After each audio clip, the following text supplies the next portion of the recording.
Sa ngalan ng Ama at ng Anak at ng Espiritu Santo. Amen. Sumainyo ang Panginoon. At sumainyo rin.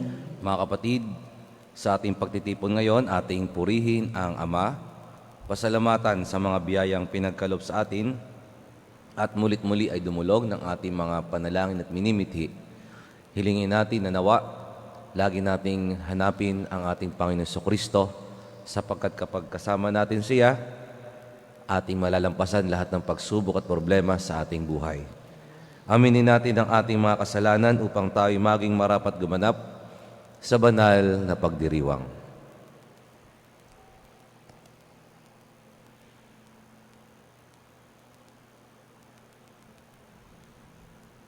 Inaamin ko sa makapangyarihang Diyos at sa inyong mga kapatid na lubha akong nagkasala sa isip, salita, sa gawa at sa aking pagkukulang. Kaya isinasamo ko sa mahal na Birheng Maria, sa lahat ng mga anghel at mga banal, at sa inyong mga kapatid na ako'y panalangin sa Panginoong ating Diyos.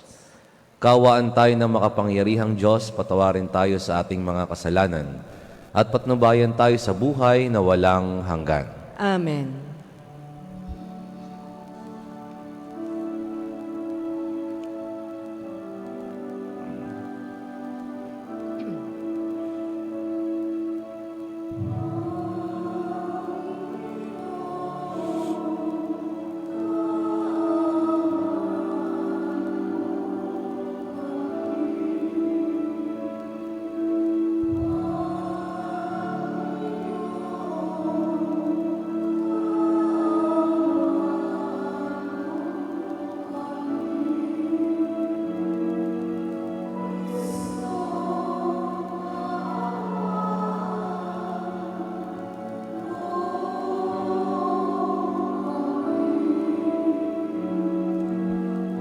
Kristo.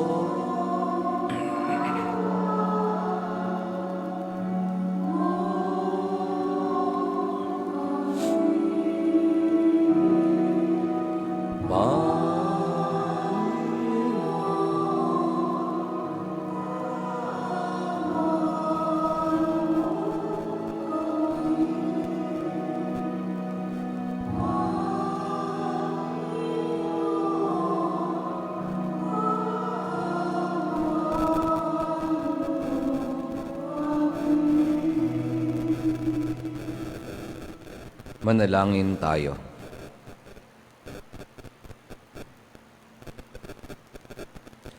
Ama naming makapangyarihan, kaming mga tinubos mo at kinupkop, ay tunghayan mo ngayon sa iyong kagandahang loob, upang sa pagsampalataya sa anak mong si Kristo, makamtan ang kalayaan at pamana sa piling mo, sa pamamagitan niya kasama ng Espiritu Santo, magpasawalang hanggan. Amen. Ang lahat po ay magsiupo.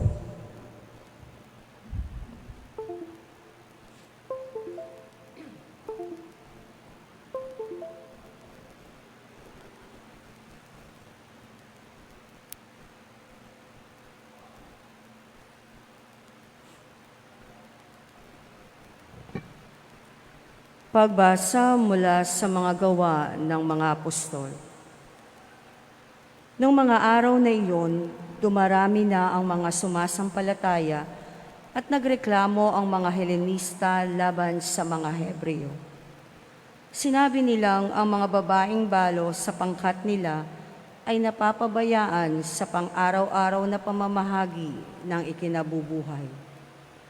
Kaya tinipon ng 12 ang buong kapulungan ng mga sumasampalataya at sinabi sa kanila, "Hindi namin dapat pabayaan ang pangangaral ng salita ng Diyos upang mangasiwa sa pamamahagi ng ikabubuhay. Kaya mga kapatid, pumili kayo ng 7 lalaking kilala sa pagiging mabuti, matatalino at puspos ng Espiritu Santo. At ilalagay namin sila sa tungkuling ito.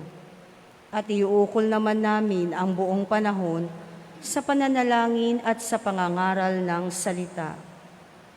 Nalugod ang buong kapulungan sa panukala ng mga apostol, kaya't pinili nila si Esteban. isang lalaking matibay ang pananalig sa Diyos at puspos ng Espiritu Santo. At sina Felipe, Procoro, Nicanor, Timon, Parmenas at Nicolas na taga-Antioquia, isang hintil na naaakit sa Judaismo. Iniharap sila sa mga apostol. Sila'y ipinanalangin ng mga ito at pinutungan ng kamay. Patuloy na lumaganap ang salita ng Diyos at ang sumasampalataya ay parami ng parami sa Jerusalem. At maging sa mga saserdote, marami ang sumampalataya. Ang salita ng Diyos. Salamat sa Diyos.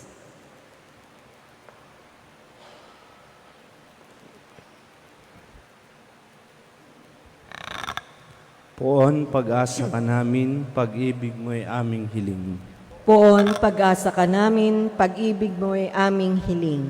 Lahat ng matuwid dapat na magsaya dahil sa ginawa ng Diyos sa kanila. Kayong masunuri magpuri sa Kanya. Ang Panginoong Diyos ay pasalamatan, tugtugin ang alpat, awit ay saliwan. Poon, pag-asa ka namin, pag-ibig mo ay aming hiling. Panginooy tapat sa Kanyang salita at maaasahan ang Kanyang ginawa. Minamahal niya ang gawang matapat, ang pag-ibig niya sa mundo'y laganap. Poon, pag-asa ka namin, pag-ibig mo ay aming hiling. Ang may takot sa Diyos at nagtitiwala sa Kanyang pag-ibig ay kinakalinga. Hindi babayaang sila ay mamatay, kahit magtagutom, sila'y binubuhay. Poon, pag-asa ka namin, pag-ibig mo ay aming hiling. Ang lahat po ay magsitayo.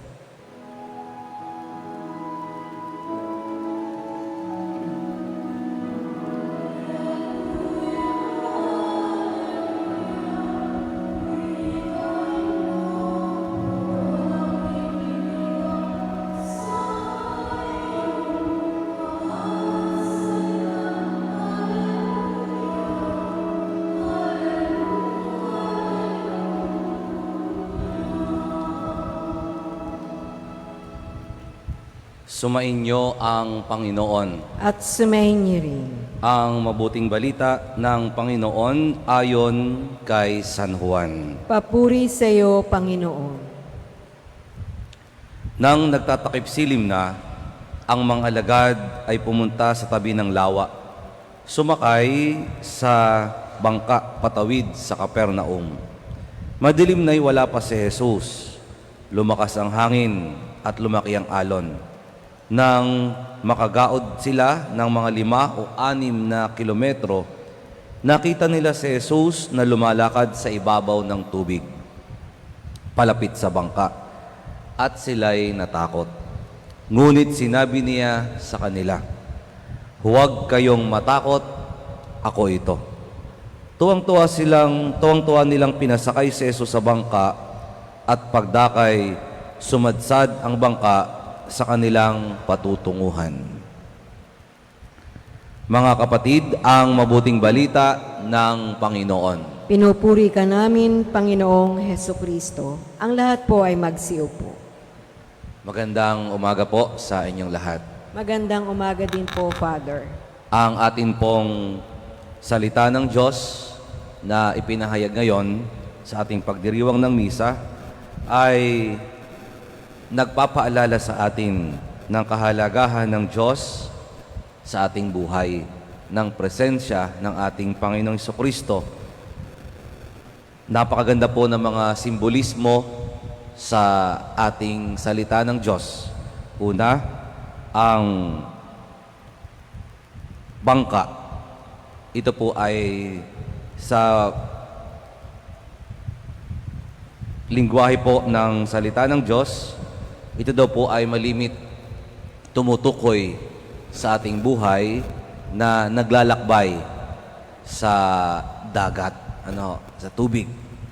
Ganyan din po yung madilim na wala pa si Jesus. Ito po ay nagsisimbolismo din ng buhay na wala ang Diyos. Buhay na physically, hindi nila kasama si Kristo, lalo na po yung spiritual na presensya ng Panginoon ay madilim ang buhay kapag wala ang ating Panginoong Kristo.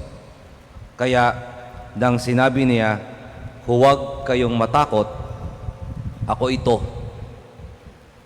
Tuwang-tuwa yung mga apostol sapagkat sumakay sa kanila sa bangkang kanilang sinasakyan ang ating Panginoong Hesukristo. Ngayon po, napakagandang tanungin ang ating mga sarili sa pagninilay. Ang buhay ba natin ay pinangungunahan ng ating Panginoong Hesukristo? Sa bangka, sa ating buhay, siya ba ay present? Siya ba ay kasama natin? Kung kasama po natin ang Panginoon Hesukristo, kaya niyang patahimikin ang malakas na hangin, kaya niyang patahimikin ang malakas na alon kapag kasama natin ang ating Panginoong Hesukristo sa ating bangka, sa ating buhay. Ganyan din po, ang buhay ba natin ay may kadiliman o nasa kadiliman? Pwede pong our whole life is darkened by sin. Dahil hindi pa tayo lubusang nananampalataya at nabubuhay sa liwanag. Maaari din naman pong ang buhay natin ay meron pa ring dark spots. Kumbaga tayo nga ay sumisimba, tayo nga ay Kristiyano, Katoliko, pero may bahagi ng ating buhay na hindi natin maialay sa Diyos. Hindi natin lubusang maihingi ng tawad, yung mga kasalanan. Merong bahagi ng ating buhay na madilim pa rin dahil hindi pa lubusan ang ating pangungumpisal, ang ating pagsampalataya sa Diyos, ang ating pagsunod sa Diyos. Kaya po our Lord is reassuring us, huwag po tayong matakot. Do not be afraid because I am here with you. Gusto niyang pumasok, gusto niyang sumabay, gusto niyang sumakay sa ating buhay. Ang tanong ay, gusto ba natin na mabago ang ating sarili? Gusto mo ba nating maayos ang ating sarili? Gusto ba nating maging banal ang ating buhay? Dahil ito yung imbitasyon ng ating Panginoon Hesukristo. Where and when we experience moments of darkness, moments of fear, moments of trials, our Lord is telling us, do not be afraid. I am here with you. So ano po ang ating magiging hakbang? Una, yung kapakumbabaan na hindi atin yung ating buhay. Ito'y pahiram sa atin ng Diyos. Kaya hayaan natin ang Diyos, ang kalooban niya, ang mamutawi, ang maghari, ang mangyari sa ating buhay. So kailangan ho natin ng kababaang loob para tanggapin ito. Hindi atin ang ating buhay. Tayo ay steward lang. Tayo ay pinaghabilinan lang. At para ito'y maging mayabong, maging banal, hayaan natin siyang manguna, maghari, at maging present sa ating sarili.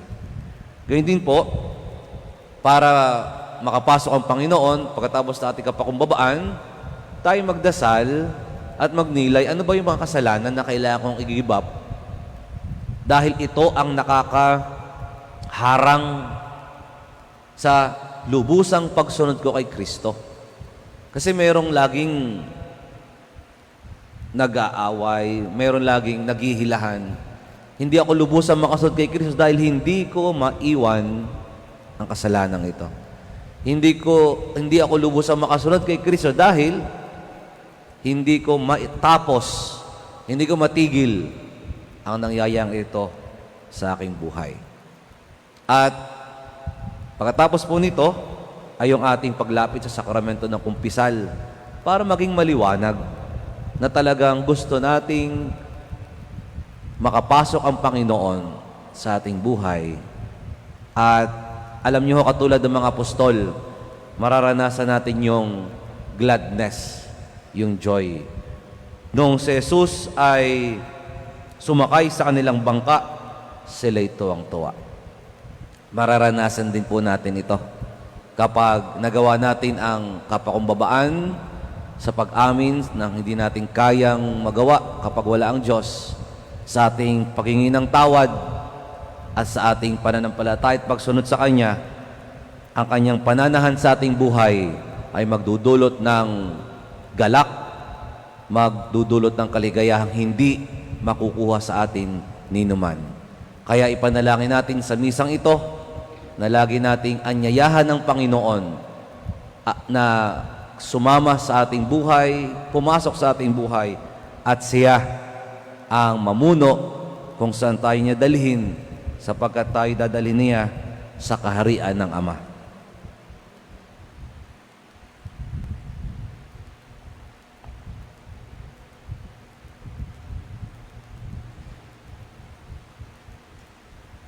Ang lahat po ay magsitayo.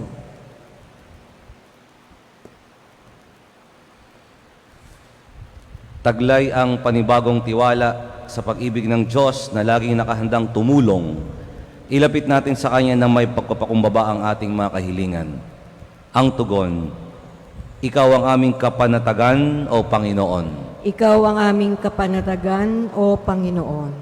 Ang Santo Papa at mga obispo, naway patnubayan ng Espiritu sa kanilang pag-akay sa kawan ng Diyos, lalo na sa mga krisis na hinaharap ng simbahan. Manalangin tayo sa Panginoon. Ikaw ang aming kapanatagan, O Panginoon.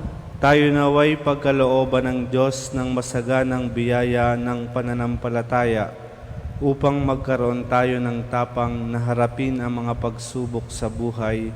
Manalangin tayo sa Panginoon. Ikaw ang aming kapanatagan, O Panginoon.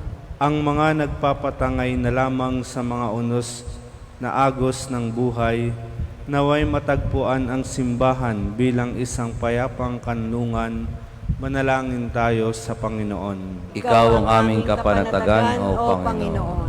Sa mga may sakit, naway maihatid ang habag ni Kristo sa pamamagitan natin bilang tagapaghatid ng Kanyang mapagmahal na pangangalaga. Manalangin tayo sa Panginoon.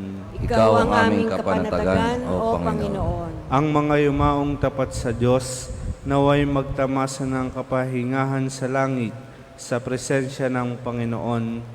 Manalangin tayo sa Panginoon. Ikaw ang aming kapanatagan, O Panginoon. Ama naming Diyos, dagdagan mo ang aming pananampalataya upang ganap kaming makasalo sa buhay ng simbahan, upang matupad namin ang iyong banal na kalooban. Hinihiling namin ito sa pamamagitan ni Kristo na aming Panginoon. Amen. Ang lahat po ay magsiupo.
Magsitayo po ang lahat. Manalangin kayo mga kapatid upang paghahain natin ay kalugdan ng Diyos Amang makapangyarihan. Tanggapin nawa ng Panginoon itong paghahain sa iyong mga kamay, sa kapurihan niya at karangalan, sa ating kapakinabangan at sa buong sambayan niyang banal. Ama naming lumikha, para mo ng awa gawin mong banal ang mga alay naming iyusan ng kalugdan. At kami gawin mong haing sa ilaging nakalaan sa pamamagitan ni Jesucristo, kasama na Espiritu Santo, magpasawalang hanggan. Amen. Sumain niyo ang Panginoon. At sumayin niyo rin. Itaas sa Diyos ang inyong puso at diwa. Itinaas na namin sa Panginoon. Pasalamatan natin ang Panginoong ating Diyos. Marapat na siya ay pasalamatan. Ama naming makapangyarihan, tunay ngang marapat na ikaw ay aming pasalamatan. Ngayong ipinagdiriwang ang paghahain ng Mesiyas, ang maamong tupan na tumubos sa aming lahat. Sa paghahain ng sariling buhay at sa pagkabuhay ng anak mong mahal, nabuksang ganap ang iyong tahanan at kaming pinaghaharian mo'y naging kasambahay. Sa pagkamatay niya sa krus, nalupig ang kamatayan. Sa kanyang pagkabuhay, naging buhay siya ng tanan.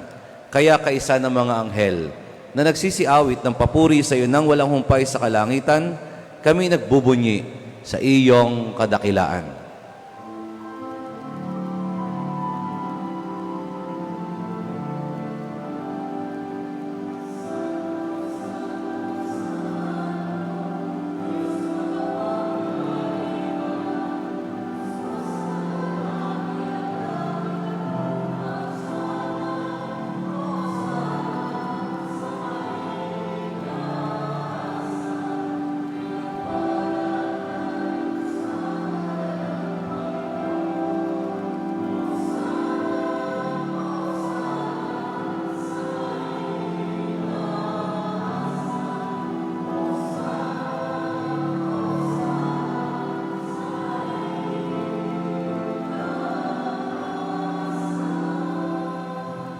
Magsiluhod po ang lahat. Ama naming banal, ikaw ang bukal ng tanang kabanalan, kaya't sa pamamagitan ng iyong Espiritu, gawin mong banal ang kalob na ito, upang para sa aming maging katawan at dugo ng aming Panginoong Heso Kristo. Bago niya pinagtiisang kusang loob na maging handog, hinawakan niya ang tinapay.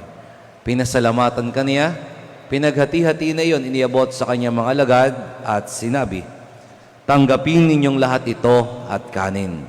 Ito ang aking katawan na ihahandog para sa inyo."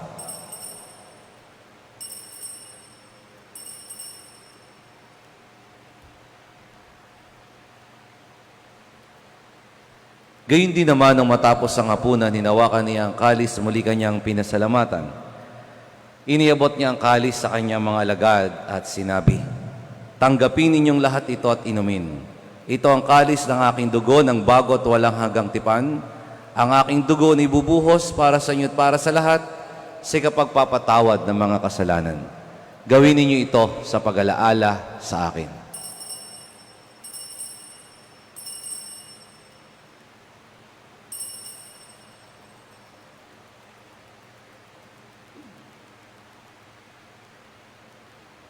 Ipagbunyi natin ang misteryo ng pananampalataya.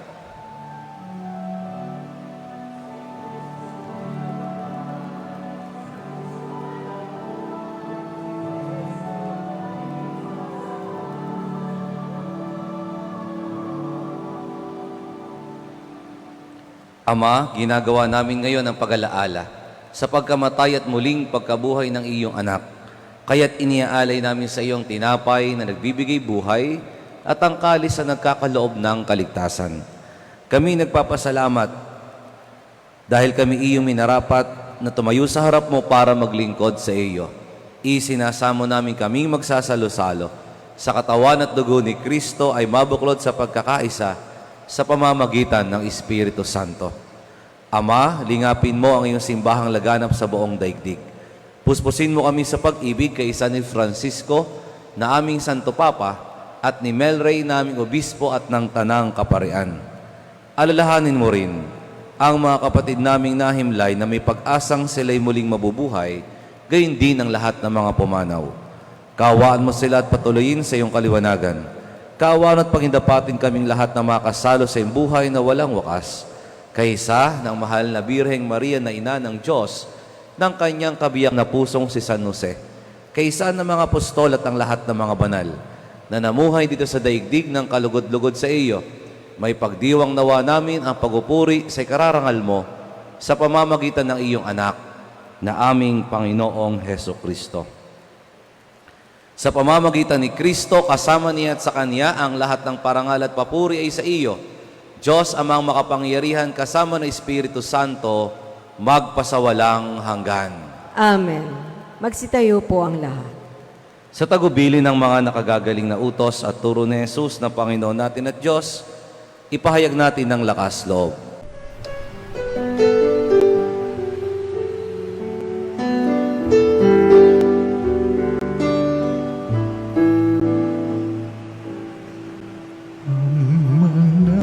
namin sumasalangit ka, sambahin ang ngalan mo, mapasamin ang kaharian mo, sundin ang loob mo dito sa lupa para ng sa langit. Bigyan mo po kami ngayon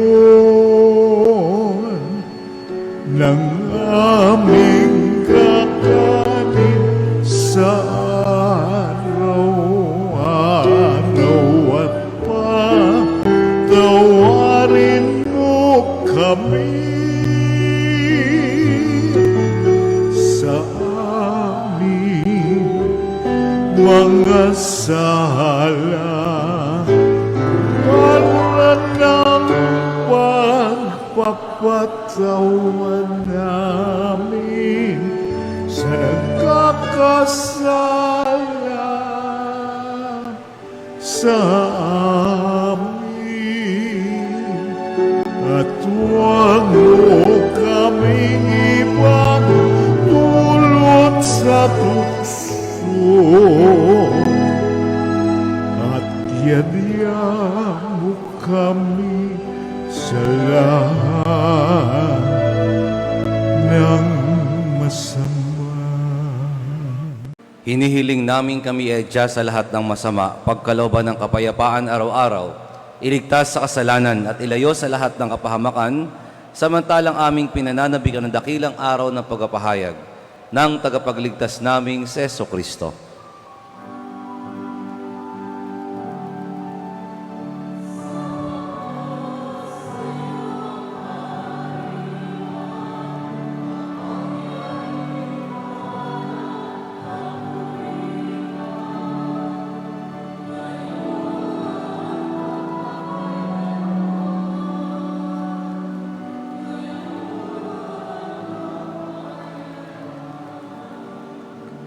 Panginoong Jesucristo, sinabi mo sa iyong mga apostol, kapayapaan ang iniiwan ko sa inyo, ang aking kapayapaan ay binibigay ko sa inyo. Tunghayan mo ang aming pananampalataya at huwag ang aming pagkakasala. Pagkalooban mo kami ng kapayapaan at pagkakaisa ayon sa iyong kalooban, kasama ng Espiritu Santo magpasawalang hanggan. Amen. Ang kapayapaan ng Panginoon ay laging sumainyo. At sumayo rin. Magbigayan kayo ng kapayapaan sa isa't isa.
Magsiluhod po ang lahat.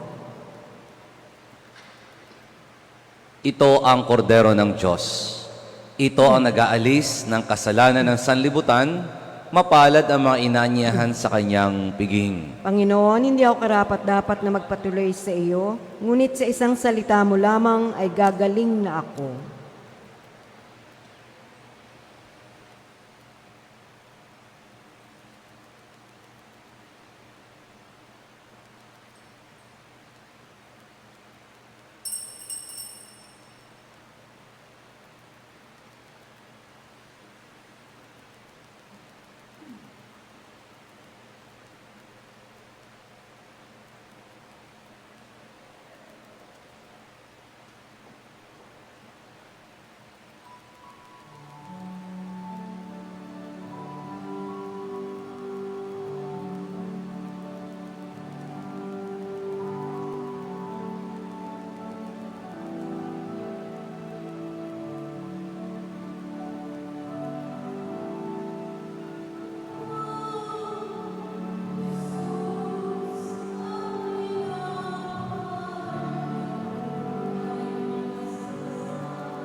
Magsitayo po ang lahat. Manalangin tayo. Ama naming mapagmahal, sa pinagsaluhan naming banal na paikinabang, ang amin nawang pag-ibig ay lalong madagdagan ng ginawa namin sa pag-alaala sa anak mong mahal, na nag-utos ipagdiwang ang huling hapunan sa pamamagitan niya, kasama na Espiritu Santo, magpasawalang hanggan. Amen. Ang lahat po ay magsiupo. Inaanyayahan po sa unahan ng lahat ng mga nagdiriwang ng kanilang kaarawan, anibersaryo ng kasal sa simbahan, maglalakbay o kukuha ng anumang pagsusulit para sa panalangin at pagbabasbas. Gayun din po ang mga magpapabasbas ng religious articles.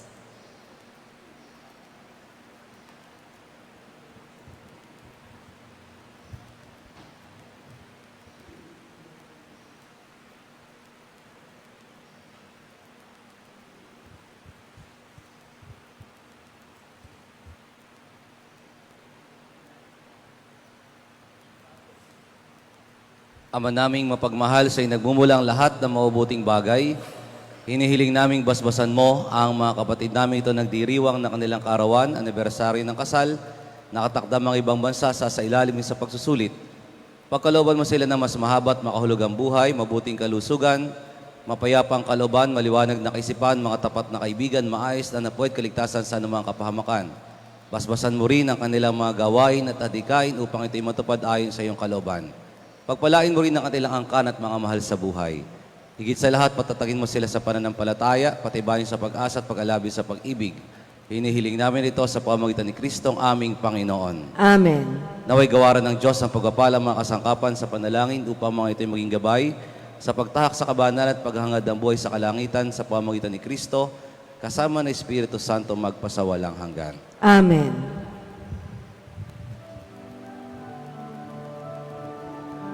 Palakpakan po natin ang mga nagdiriwang ng kanilang kaarawan at anibersaryo ng kasal.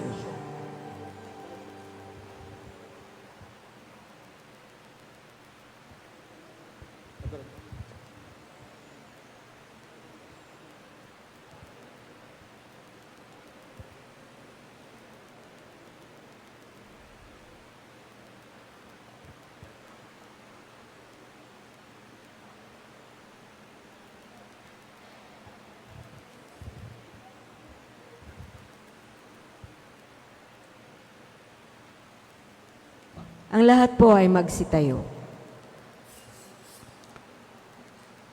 Sumainyo ang Panginoon At sumainyo rin. at pagpalain kayo ng makapangyarihang Diyos, Ama at Anak at Espiritu Santo. Amen. Tapos na po ang ating pagdiriwang, humayo kayong taglayang pag-ibig ni Kristo. Salamat sa Diyos.